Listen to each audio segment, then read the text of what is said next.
Hello and welcome to this special edition of the Unily Podcast, where we're going to be talking about accessibility in honour of Global Accessibility Awareness Day.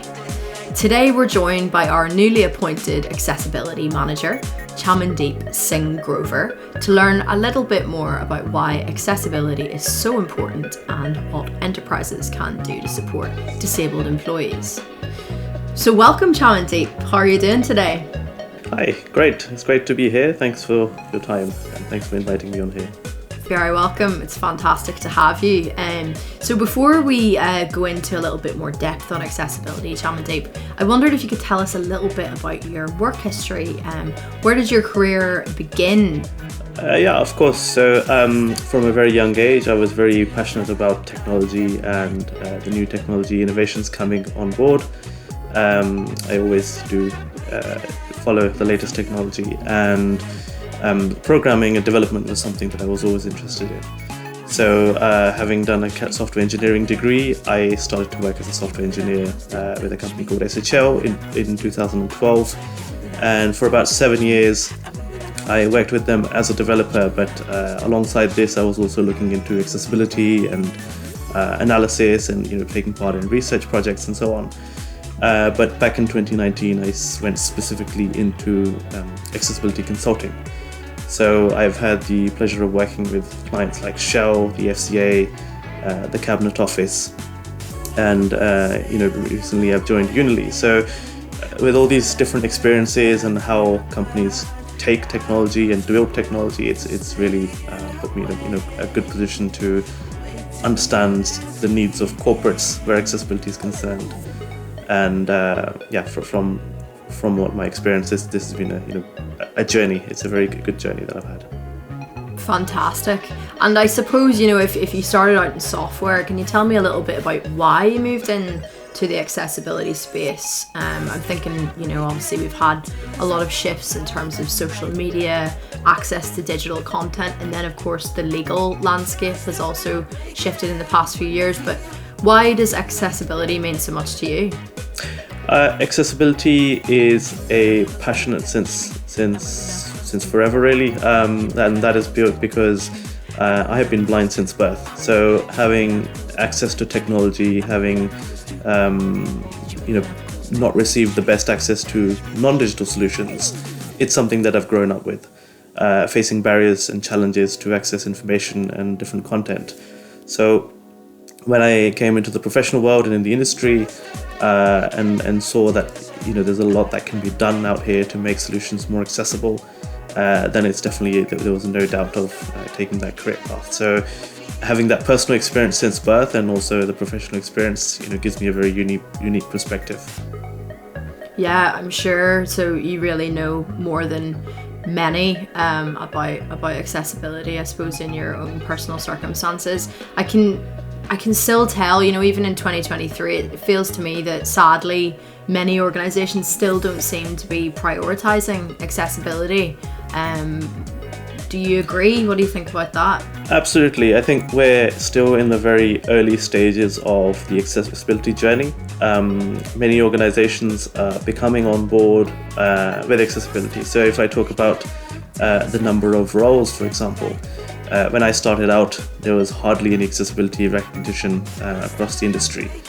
But if I look at in the last 5 years, last 2-3 years, I'm seeing large corporations and even smaller organizations advertising for dedicated accessibility roles. So that's partly to do with social media, as you said. So people becoming more and more aware of disabilities and how people navigate the world with a different challenge or different need.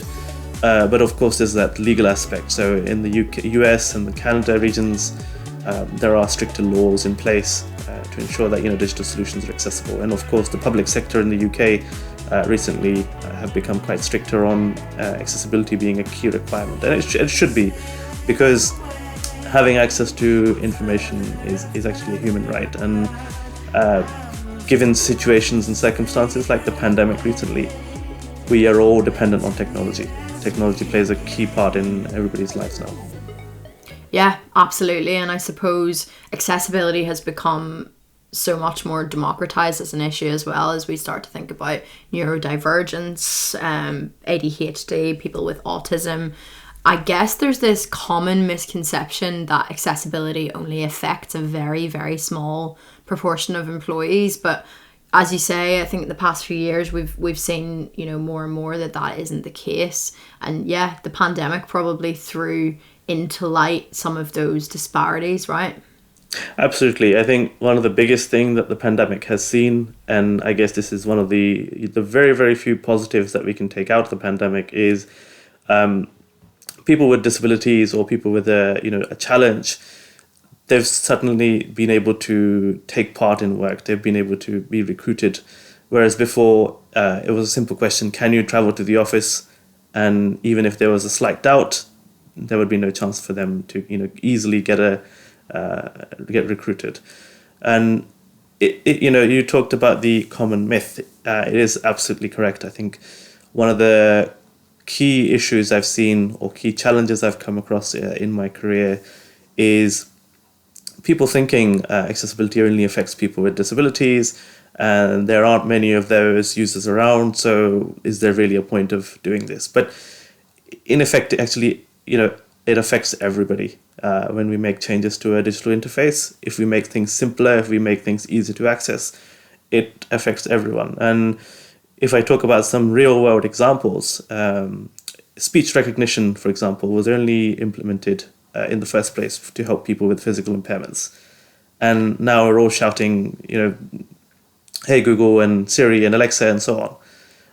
If you look at automatic doors when you're going shopping, for example, those things were implemented for people in wheelchairs. But now we all can't live without them if we have bags in our hands. So accessibility is not just for people with disabilities, it's for everybody. That's so true. I hadn't really thought about that, but you're so right, I guess, in breaking down those barriers for people who do have acute accessibility requirements. It sort of breaks down barriers maybe for a lot of other people as well. So yeah, that all makes a lot of sense. I guess, Chamandeep, I'm wondering, in your own personal experience, what are some of the challenges that you faced with your blindness, and what tools do you lean on to overcome that?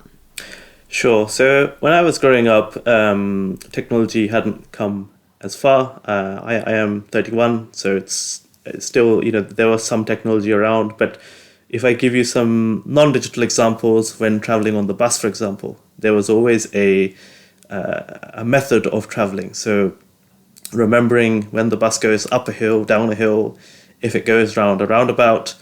And based on those clues, I would know where my stop is and where to get off. And yes, I have missed my stop many times, and I've got off a stop before many times. But those were some of the things, at least one of the challenges that I had. And now, in comparison, we have GPS apps on phones. We have apps that tell you, your stop is here, or there's just, talking facilities on buses. The other challenge that I faced was receiving letters or printed communication from different organizations, or just a leaflet through the door, and that was never accessible. In fact, I was part of the Right to Read campaign ran by the Royal National Institute for the Blind, which created awareness that back in 2007 there was only 2% of books available in Braille or alternative formats. That's a very, very small number. So, I was able to meet with MPs at the Houses of Parliament, gave a speech to create awareness and part of that campaign. And now we're seeing Kindles, now we're seeing digital books and ebooks, and there's so many solutions out there. But to talk about just, I guess, one more app, which is quite popular amongst the community, is it's called Be My Eyes. And the really wonderful thing about this, it's ran by volunteers around the world. And the concept is you pick up the phone, you open the app, and you call a volunteer. Someone will pick up your phone somewhere around the world, and you point your camera and you literally ask them in normal speech language, you talk to them normally, and they help you. And there are thousands of volunteers, and it's such a great initiative that's working so well. Fantastic. It's great to hear that, that technology, as technology shifted, it has broken down some of those accessibility barriers. And I love that example you gave of the audible stops on the bus, because I remember actually about 8 years ago when I first moved to London, noticing that. And, you know, I don't have an accessibility requirement there, but it did make it easier for me also to not miss my stop. Because, you know, I'm from Belfast. Whenever I went back to Belfast, that did not exist. But now it does. I think only the past few years I've gone back and I've noticed it. So that's great. I think that, you know, that accessibility need is being catered to, obviously, in more corners of the UK. And that must have been a wonderful experience, working in the public sector. Did you say that you gave a speech? Was that to Parliament? Yes. So in 2007, I was part of a campaign run by the RNIB, which promoted amazing awareness of books and reading. And I was, you know, fortunate and very honoured to be invited to give a speech in front of 200 odd MPs, and it was a real experience. It was a very great experience to be part of, and I think even more, it was great to see positive outcomes from that campaign. Wow, what a way to make impact, I guess. Yeah, that's not an experience that many people have, is it? So I'm just wondering about your new role at Unily, Chamandeep. Can you tell me a little bit about why you're passionate about the role and what interested you in joining Unily? Sure. So accessibility is a personal passion that I've had from a very young age. Like I said, it's affecting me personally. I've seen the barriers, I've seen the challenges, and being, you know, through an industry experience of different clients and different different sizes of organizations. The one thing that I saw with Unily was it was slightly ahead in the accessibility journey. So at Unily, I have found the question isn't why. The question is, how do we do this? And that's a really, really big difference. I think it solves 50% of the problem at least when you're talking to someone about accessibility and they don't ask you, well, why is it important? Why should we do this? Instead, the conversations have more been, so how do we do it? That's a great idea. Let's find options. Let's find ways to make this work. How can we make it work? And that's the really, really big part that gave me the energy and the sort of the excitement to come into Unily. And I can honestly say this, that since I've been here, I've not met a single person who's not been enthusiastic about accessibility. And that's really a good example of how accessibility has come so far and accepted within organizations. Fantastic. I'm so glad to hear that that's been your experience so far, and I guess it makes your job so much easier when you can come in and you don't have to persuade anybody as to why you need to be there or your existence in the company. It's Absolutely. Great that enthusiasm. Yeah, no, absolutely. I think it takes a lot of effort and skill and patience, I guess, when you come to persuading people, but that doesn't seem to be the case here. Yeah, that's really wonderful. I guess it means you can roll your sleeves up and get to the job at hand quicker and start getting things done. So just in terms of that then, Chamandeep, in terms of getting things done, what do you hope to achieve in the role? Of course. So like I said, we are ahead in the journey. We are talking about how we make changes and how we implement our platform into an accessible platform. And the first thing is, of course, to measure what we have and to understand where we are as an organization. And the next thing is to educate. So part of my role is to upskill internally. Everybody wants to do this, so we need to do it in the right way. So it's about upskilling internal colleagues in development, in prototyping, in design, and trying to get those user experiences taken into account when we're designing new solutions. So just going a little bit back to common myths that we discussed earlier on, or the ways people go about accessibility really is people often start looking at accessibility from technical implementation.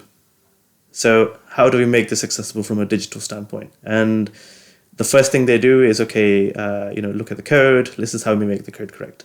But I feel it's very important to take a step back and to understand different disabilities, to understand the different challenges that people face and the barriers that people have. Because once that understanding is clear in people's mind, I think the rest comes quite naturally. So that's what I'm planning to do, is to educate our colleagues, to educate our clients, because we provide an accessible platform, but that platform is only accessible if the content on it is accessible. And with this thought in mind, and celebrating Global Accessibility Awareness Day, I have launched a accessibility knowledge base on our client portal. So all of our clients have access to this knowledge base.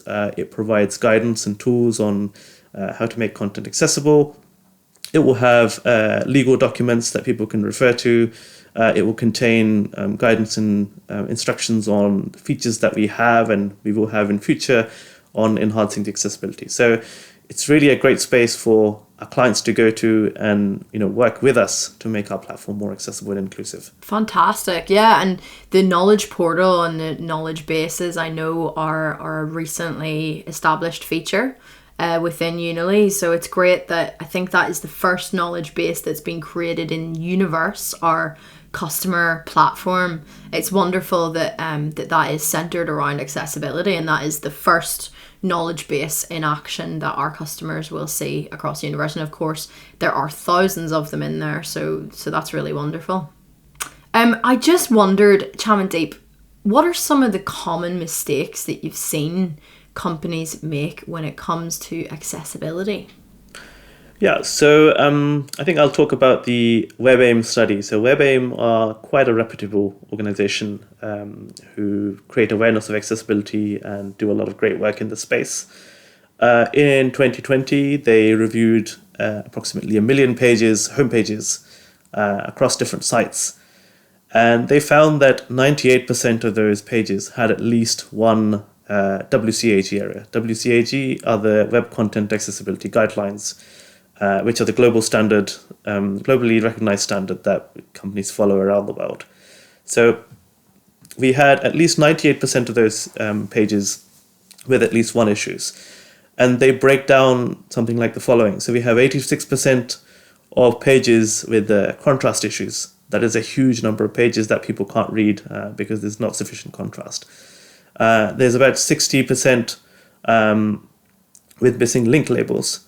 So people with various disabilities, when they get to a link, they don't know where that takes them. So it's about clicking and seeing where they go. About 66% are images with no descriptions. So people with minimal sight or severe sight loss, they can't interact with those images or understand what they are. And the final one, I guess, is 54% of forms with missing labels. So imagine filling out a form where you don't know what you need to fill in. How frustrating that must be. Yeah, that I'm sure is very tedious. Yes, so 54%, that's about 500,000 pages. That's a big number. So those are some of the common mistakes, and they are very easy to correct. They are not difficult to correct. It's about just the right education and right training to be put in place. And really believing that accessibility is not only for people who have disabilities, that it really does stretch further than that, and that there is a real value to it, right? Absolutely. I don't think we can say this enough. Accessibility affects everybody. It's not for people with disabilities. It literally is for everybody. And one of the common thoughts is, if we put in accessibility, our solution's not going to look pretty, since there's a lot of focus on things looking pretty these days, and also that it's going to cost us more. But it's actually the other way around. If you do it the right way, if you do it right from the beginning, you will have a much more digitally inclusive application which looks pretty and which is accessible. But it just needs to be done at the beginning. Because the common practice amongst industry, unfortunately, is when we get to QA sign-off or near production go live, someone asks the question, is it accessible? And at that point, retrospectively, making changes becomes very, very expensive. So really, if you're considering accessibility from the outset of any process where you're building content or you're building a product, that's really the best way to go. Absolutely. Fab. No, that makes sense. And, hopefully, that is something Unily has already been doing, as you say, for some time, that we're sort of ahead of the game there. But I'm sure we'll only go from strength to strength having you around Chairman Deep. Absolutely. So Unily, just want to cover something on Unily, really. So we have been doing a lot of great work before I reached here. So our platform is actually usable with screen readers. It has functionality to allow keyboard-only users to navigate our platform. And one thing that we believe in as a company is we want to go beyond compliance. We don't want to just tick a box and say we are compliant to WCAG. We want to make our product usable because usability is key. And really making it the best that it can be. And I think that accessibility very much should fall within that remit. If we want to make something that is evolving over time, Unily has a very progressive, very ambitious innovation timeline and roadmap. If we want to, stand at the forefront of that innovation, I think accessibility should play a core role in that. Absolutely, yes. And I suppose starting too late as well can be a common issue for organizations. Have you ever dealt with that in the past where organizations hadn't been necessarily thinking about accessibility early on in the process and then they're sort of trying to retrofit it? Yes, so I have been part of a couple of projects in my career where accessibility has been an afterthought. It's been so much of an afterthought that the first draft of the application or first version of the application was live, and then someone asked the question, wait, is this accessible? And people were sort of brought in to make things accessible, and it was very simple to do. So I can think of one particular scenario where I was allocated 2 developers and one person from QA, and between the 4 of us we were able to make about 10 to 20 pages accessible within a 2 months period. And it doesn't take long to do. So this was probably longer than what it should have taken because it was retrospectively done. But one of the key frustrations that I had in that period was a lot of compromises. Whenever we spoke about, let's make a change to this to make it more inclusive, there was always a question, well, business won't like that, or this is how it's been agreed and we have to go through a lot of stakeholders to make that change and it's not going to happen very easily. And I think that's a very key problem in a large organization is once decisions are made, they're almost set in stone. So it is very, very important to think of accessibility from the outset. Yeah, absolutely. And I think that rigidity and lack of flexibility in decision making can affect so many things in a business. But unfortunately, when it comes to accessibility, as you said, like that becomes quite a bit more critical maybe than other things. And just from hearing your experience there, I'm guessing that in that scenario where a company is having to retrofit and it's going to take you much longer in terms of time to actually make those pages accessible, there's going to be a cost associated with that too, right? So it actually makes a lot more sense to think about these things from the get-go. Exactly, yes. So I think that's one of the biggest factors that people are beginning to realize, and they're starting to think about accessibility more and more. But it is indeed a cost. It's not just a cost of a dedicated consultant for accessibility. It's about developers, it's about business analysts, it's about the whole team working together. And each day they spend is something they could spend on something more innovative and new. And I suppose I'm just wondering then, obviously Unily is a SaaS product for workplace, but I'm wondering what the accessibility benefits are. So maybe some of the key reasons that organizations and enterprises should be prioritizing accessibility. Sure. So there is a huge market for people, and it goes in the billions of pounds and dollars. For people with disabilities and those related to them. As someone who is blind, I will talk about this in a bit of a personal way, really. If I go to a website, for example, or a software or an app that it isn't accessible, I will not purchase from them because I cannot purchase from them, but even if I have a long workaround, I still wouldn't use them. And there are so many examples of those type of scenarios where customers come in and they walk straight out because the platform isn't usable for them. It is that, and it's also a corporate social responsibility. If you become more inclusive, people, give you more credit, people look up to you more, and organizations follow each other.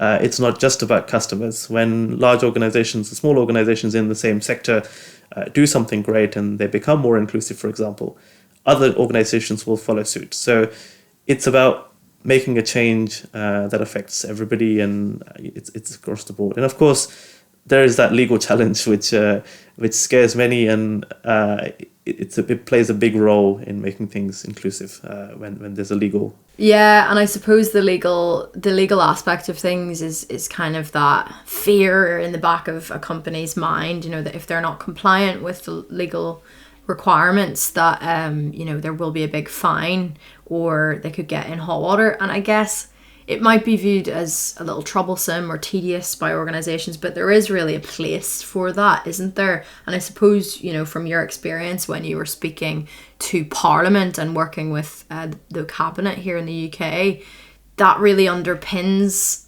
business. There is a real need for that. Absolutely. I think it helps. Legal shouldn't be a scary thing. We're going to lose out a lot of money, although that does help people to go in the right direction. But it's there to help people. It's there to help consumers. It's there to help businesses.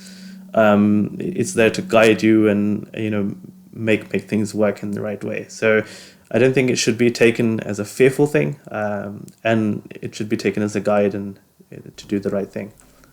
Absolutely, and I suppose it keeps us all right, even in enterprise tech, keeps us all right in terms of the standards we should be expecting of our products. So yeah, there is obviously a big benefit there. So this has been a wonderful conversation. I just had a couple of last questions for you. So what should enterprises be thinking about in terms of increasing accessibility? What are maybe a few steps, maybe think about 3 steps that they could take to make the digital workplace more accessible? Yeah, sure. So I think it's very important for organizations to see where they are. They may not have internal expertise on what inclusion is, what accessibility is.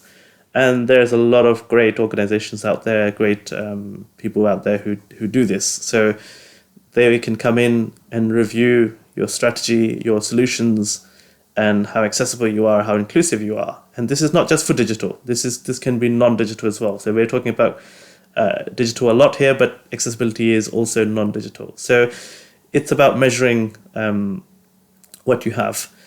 And after that, there needs to be an educational piece. And that educational piece must include understanding people's challenges. It must include understanding people's disabilities and the type of barriers they face. And often a very good way of doing that is to actually contact schools or other organizations who help people with different disabilities, and actually arrange some time to go and see how they operate technology or how they navigate day-to-day life. And once that understanding has been reached, it will give colleagues a great understanding of what they need to do. And then from there on, it's quite simple. It's like learning a new programming language. In that, how do we make our forms accessible? How do we, add captions to our video or various other things? But it's very important to understand those disabilities. And then from the other side of, I guess, organization strategy, any new feature that comes in, accessibility should always be part of the sign-off process at every stage. It shouldn't be a process at the end. It should be a process at every single stage where someone releases a prototype. It needs to be signed off for accessibility. There's a wireframe. It also needs to be signed off for accessibility, and right up to the QA sign-off for production sign-off, production go live. There needs to be a sign-off for accessibility. And I don't think I can stress that enough, because that's the key missing piece that we have, is the right awareness and that sign-off stage that doesn't exist. And I suppose making it a core touch point throughout the entire process and treating accessibility in a more holistic manner rather than just something to tick off the list, at phase 3 of the process, and then having to redo things, and people become a little jaded with that. The thing is, people need to see it as not a project. It's not a project. Accessibility is an ongoing process that keeps going, like security, like performance enhancements. It is an ongoing thing. Yeah, and it should really be something that indicates whether or not something is fit for purpose. It should be a core tenet of that. Outside of making the digital workplace more accessible from that technical standpoint, what are some of the other ways that you think enterprises can drive a more inclusive workforce where everyone feels valued and heard? Sure, I think a big part is giving your employees access to the equipment they need or the setup they need. A new employee may walk in with a physical impairment, a wheelchair. Is your building accessible? Is your building easy to navigate? Does it have step-free access? Or someone walks in with dyslexia and they need a particular software to be installed on their laptop. How flexible is your environment to allow that to happen, and how quickly for it to happen? As someone who's blind, I have been in organizations where it has taken up to 2 months to set up technology. And it shouldn't be like that. Crikey. That's crazy. So it is something that I'm not hesitant to talk about, but because it's an industry problem. It's not one organization, it's an industry problem that we have. Yeah. Make your environments more inclusive and allow for software, for hardware, and for them to have support. A very simple thing like guiding someone who can't see around the building just to make them aware of where things are on the first day or the first week or month, whenever they're comfortable until. So those things make a big difference. And to do that, going back to the first point, the education is key. So for people to understand what disabilities are and the barriers they face. Yeah, absolutely. And I suppose it fits very well, I think, accessibility into the wider conversation around diversity and inclusion and the way things have been, going over the past decade, maybe 15 years. I feel like we are making progress when it comes to issues of ethnicity or LGBT rights or pronouns in the workplace. There seems to be a wider acceptance of the difference across people in the workplace. And I suppose accessibility, it's really about that too, isn't it? And recognizing those differences, but also accommodating for them as well, so that the workplace is a more inclusive place to be. Yes, I think people's opinions, people's thoughts are really certainly out in the open now. Before there was no social media, people were sort of, not able to communicate that to the wider audience. And now when one person sees another person is saying something similar that they can relate to, it's become very easy for them to come out and say the same thing, and accessibility plays a big role. So we've talked about a lot of things about what people can do, but organizations are doing a lot of great stuff. There is a lot of awareness in the industry still about diversity and inclusion, like you said, and even accessibility of digital solutions has come far. So about 10 years ago, I wasn't very easily able to access banking or, various other things that I spoke about earlier in the call. But now it's become very easy to do grocery shopping or to book a holiday and everything in between. Yeah, and I've even noticed myself, like my bank cards have changed shape, I think, in order to cater for people who have accessibility needs around, I think, visual impairment. And that just makes it a little bit more easier for people to tell, this is my credit card, this is my debit card, for example. I think there's like a minimal amount of braille maybe on the cards now. So yeah, I guess as life in general becomes more accessible, it's not as if people are hindered in any way by those things when they don't have those needs.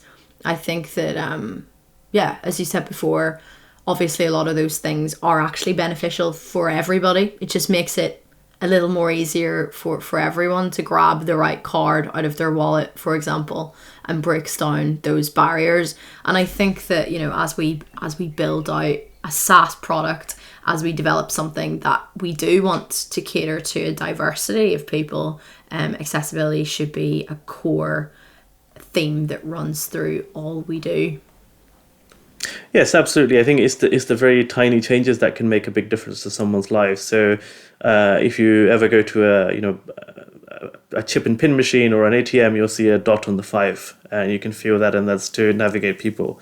If you look at the newer pound notes, you'll see some dots on there to tell you whether it's 10, 20, or 50. But going to digital, I think Unily is in a very good place, and we are very enthusiastic. We're very excited, and the launch of this knowledge base is really a step forward in the right direction to help our clients give us accessible content, and together we can put out an accessible platform for people with additional needs, and for everybody, because I was just talking to someone yesterday, and I said, arranging social events or attending in-person meetings, or in-person organizing a social events near the coffee machine is really a thing of the past now. People don't do that anymore. People are all about virtual, and it's about remote meetings, and it's become increasingly important for intranet solutions to be accessible. And I'm really excited to be leading the initiative for Unily on the accessibility strategy. And every time there's an accessibility change that makes something work, more effectively, and it makes people's lives easy. That's really my passion. If I can make a difference to people's lives, that's really what I'm here for. I think that's such a wonderful thing, Chamandeep. And even thinking about the knowledge base, within our customer community universe, I imagine that could spark conversation around shaping our product going forward. We have an ideation process whereby our customers feed in ideas, and then a lot of those ideas go all the way through the innovation roadmap to delivery, and they're actually rolled out in the product, and they shape the product features. So wouldn't it be wonderful if this new knowledge base did spark some conversations around accessibility, maybe some things that we hadn't quite thought about maybe some granular features in the Unily platform. It'd be great, I guess, to understand from our customers maybe some accessibility needs they might have. I know that amongst many of our customers, the entire topic of accessibility is becoming, more prevalent. So I think it might be a wonderful thing to spark conversation amongst the customer community. It will be absolutely great, and I'm very confident that this will be the case. And this is purely from conversations with clients, which is what led to launch of this knowledge base. Just some conversations, I heard some great ideas coming through. And of course, we are, Unily, we see the platform day in, day out. And sometimes when you see something's too much, you don't realize scenarios that other people are actually using. So it's about talking to the users. It's about speaking to our clients, engaging with them and working with them to get ideas on what they need. And it's also about sharing best practices. So by telling people how they can produce accessible content, we're not only saying do this for our platform, we're saying do this for wherever you work. So it's about sharing expertise and making the entire digital world a better place. Absolutely. I love that. What a passion to have, Chamandeep. Thank you so much for joining me today. It's been wonderful to learn about accessibility in a little more depth, understand how you want to shape this role going forward, and the wonderful things that you're going to achieve in Unily. I think it's wonderful that your mission seems to be making people feel a little less isolated in their own personal experience through accessibility, and I think that's wonderful. So thank you very much. Oh, thank you for having me here, and it's been great to talk with you, and hopefully we'll speak to clients and audiences in the future again to share more announcements. But I just want to sort of sign off finally with the message that accessibility is not for just people with disabilities. It affects everybody. So let's all work together and make the world a better place. Love that. Thanks so much, Chamandeep.